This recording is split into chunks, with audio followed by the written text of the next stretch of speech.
Good morning everyone. তোমরা সবাই জানো আমার একটু শরীরটা খারাপ। জাস্ট ঘুম থেকে উঠলাম। আজ সকাল সকালই উঠে গেছি, এখনও মানে 10টাও বাজেনি, ঘুম থেকে উঠিয়ে দেওয়া হয়েছে।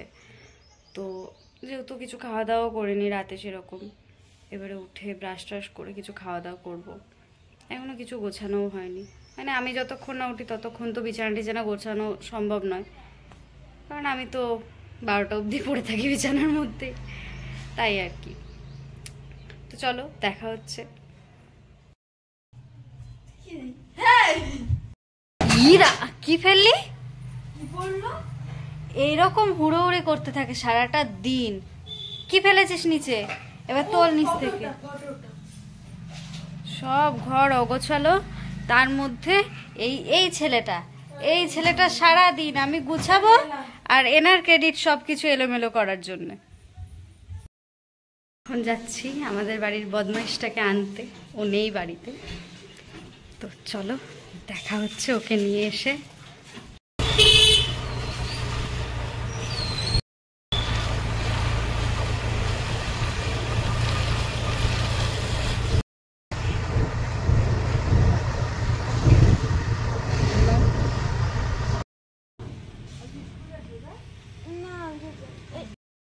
নিয়ে নিয়েছি আমাদের বাড়ির বদমাশটাকে।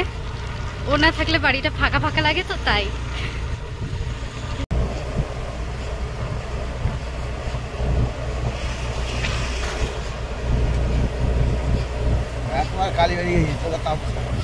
কি না, তুমি একটু ঘোরাতেই পারতে। এত করে বললাম, বাচ্চা বাচ্চা ছেলে মেয়ে দুটো, ছোট ছোট তোমার ছেলে মেয়ে, আমরা একটু ঘোরাতে পারতে।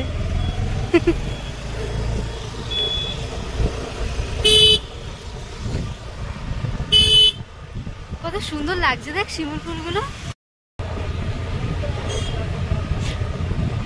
এগুলো সূর্যমুখী লাগিয়েছে, দেখ কি দারুণ লাগছে, দেখ সূর্যমুখী ফুলগুলো। ভাইকে নিয়ে চলে এসেছি। এবারে করতে হবে আমার কিছু কিছু কাজ, মানে ওই ঘরের কাজ আর কি, টুকটাক। যেমন ধরো এই জামা কাপড়গুলো সব এলোমেলো পড়ে রয়েছে, সেগুলো গোছাতে হবে। প্লাস ভাইয়ের বই খাতাগুলো আমাকেই গোছাতে হবে। ও কোনো কাজই করে না, মানে ওর এখনো অবধি সমস্ত কাজ আমাকে বা মাকে করতে হয়।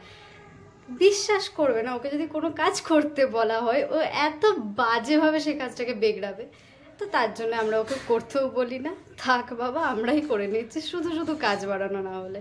চলো কাজ সেরে আবার দেখা হচ্ছে, টাটা। কাজকর্ম তো শেষ করা হয়ে গেল, এবারে যাচ্ছি আমি চান করতে। চান ফান করে দিয়ে খাওয়া দাওয়া করবো, দেন দেখা হচ্ছে, টাটা।